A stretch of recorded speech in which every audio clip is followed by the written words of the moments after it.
अगर आपने एक सैमसंग एमएमसी को कनेक्ट किया और इसकी देख सकते हैं स्टोरेज ख़राब आ रही है, देख सकते हैं यूज़र एरर 00 आ रहा है, यहाँ पे प्रोडक्ट नेम भी 00 आ रहा है, तो इसको कैसे सही करना है चलिए मैं आपको बताता हूँ।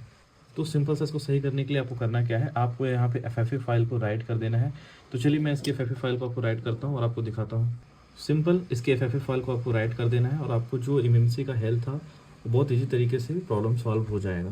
तो चलिए मैं आपको दिखाता हूँ यहाँ पे कि जो एमएमसी सैमसंग आईसी की स्टोरेज है, मैं यहाँ पे पूरा कंप्लीट आपको दिखा रहा हूँ। थोड़ा सा इसमें टाइम लगता है।